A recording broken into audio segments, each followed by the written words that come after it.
For this, I wouldn't need to know much of any language, even the fantasy language, right? A fantasy language. Hieroglyphs are just fantasy. It's all up to interpretation. Oh. So basically, point being is, what does Atum-Ra? Please, your shotgun is valuated and valuated. Ready? Yeah, yeah. I'm cute. Yeah, you're cute. I'm really cute. I'm cute. I said my boyfriend is cute. I said my girlfriend is cute. Yeah. So basically, Atum-Ra. What does it mean? Well, for this you wouldn't need to know much of ancient Egyptian language. You only would need to know the either Khonshu, but not Khonshu from Moonlight. Yes, Khonshu from Moonlight, because Khonshu doesn't work. But let's just stick with Karsus, but not Kartus. Karsus.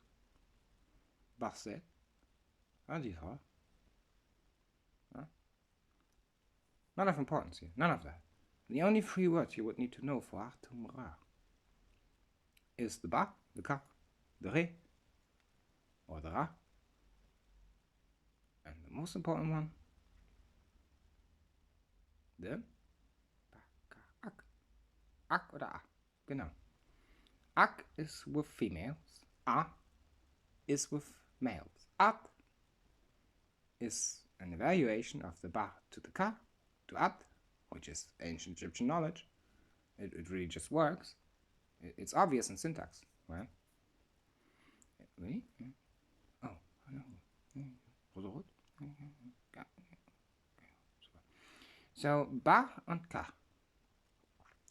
The words are spelled B-A-H in English, and ka, K-A or K-H-A. Ba plus ka, bakh. You cross out what is similar because it evaluates to the a, or the akh, or the akh, or the akh. Correct? That evaluates to ba. Bad. Genau. Just like mat. Now, bat evaluated again to akh is then mat. And you're right, all these noises consolidate into language, which once is the proof because this really sounded sexual a little bit. That language of akh and bakh is sexual. Language is the reproduction of sexual noises, even if you want to view it subconsciously, or unconsciously, or besides consciously, or be consciously, or down consciously, or under consciously, or behind consciously. Very funny. Or the last one, subconsciously in a subspirit, or more so unconsciously, but not unconscious. Unconsciously would mean predicted by conscious. You make a certain attribute and then you just fulfill the plan, the godly plan of your akh, no, the ka, to presume your akh and ba. That's what you told me. The tat, I won't speak about the tat, not the tarot. So basically what that means is Atum-Ra is the same as Atum-Re. But Atum-Re is the female form of Atum-Ra, but not Atum-Ra. And this is very important to get. Atum-Ra or Atum-Re. Atum-Re is not Atum. It's Atum, but not Atum-Ra. Atum-Ra is Atum-Ra, and Atum-Re is Atum-Re, which are total two sets of different beings. Meaning, in my mind, by syntax, ancient Egyptian knowledge, as well as hieroglyphs, as well as pyramids, prove that there was never only one being regarded as the highest, or these beings. atum ra and atum re also in the primordial idea belong to each other by the dissolution of apep, but not apep. Apep means achapep, achtapep. That's apep. That means that the snake surrounds itself, but that's just a metaphor for sex. So, sorry, medicine, sex, an essential relationship between these beings. And why is that proven? Well, this is more difficult. Right? Yes. Ra. Spoken as Ra with R-A-H. Ra. Like the cry to the wilderness. Like the Bennu cry of one's to one's other part to the echo regarded by the spouse, consort, whatever you want to call it. Wife or husband. Yeah. Meaning, this noise you just made, and me, that's a spouse noise. We love each other. Meaning, atum ra, atum re doesn't split at the T. It splits at the A, UT, meaning going back from U to T. And in the intersection from U to T lies in atum ra or atum re a different word. In atum re, it's the ra or the alpha rho, and in atum ra, it's the omega or epsilon. It also fits with genetics, y and x and y. Which is very weird, because that proves that these concepts only intertwine at one singular point, the point of relationship to each other. Meaning it could have been obvious to ancient Egyptians, if this idea would prove true, that this all would be true, and that there were always known to be two entities as the highest entities of everything, just because they're most powerful. Now, philosophical idea and proof of that would be a simple proof in the syntax.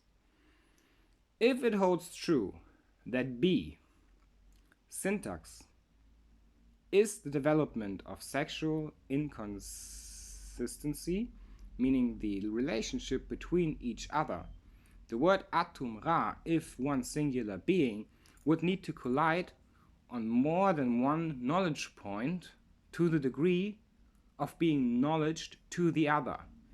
By a history, atum ra and atum re know each other. By Egyptian mythology, there's no account where they don't know each other in any point of time or history. Meaning, see, if atum ra and atum re are alive the whole time, they would need to know each other by more than one singular point or an interconnection or intertwined connection of this singular point. Meaning the word, or the word, but which is not the world, would mean atum ra and atum re. That would be the same person. But it is not. This doesn't exist as a concept of atum ra and atum re.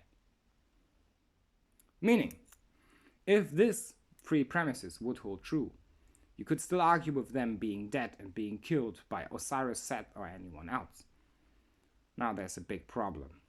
As soon as you get religion that doesn't get you anywhere, or doesn't follow, or doesn't gut. Which is now again in the syntax. Why is it? Well, I can prove that with one simple sentence, but I don't want to. I want to elaborate that. Yeah, okay. Really? Oh, shotgun. Point being, if atum ra, which is her with his power, or atum re, atum ra or atum re, they connect the power. Ancient Egyptians, in my mind, a little bit like Chinese, even though I don't speak it well, but it looks like it. Meaning, if they would be dead and killed by one of their children. The whole thing would be Set, not Set. Not Seth, nor Seth, nor Seth, but Set. And Set is destroyed by Horus in ancient Egyptian mythology. Still not enough proof, but now the fundamental problem. If Atum-Ra, Atum-Re, would be dead, Apep would be dead from the beginning. And why is that the case? Because he hunts them, not Horus nor Ra. That means he would follow an illusion. Okay, fair enough. Despised by his children to defeat the final enemy of them and conquer ultimate power. Okay, you can argue for that. But not really. And there we come to the first point, the feather of mud. Yes, what is it? The feather of mud symbolizes nothing. Yes, you're right about that. It eternally equalizes everything out. Correct. And no, you told me that. And meaning? If the father of Ahmed would be not alive, and I mean Ahmed, not the Prophet Muhammad, that would mean that Amit would not be alive for devouring the dead. And if Amit would not be alive for devouring the hearts, the underworld would be full of souls that will kill Osiris. They would overthrow Osiris then.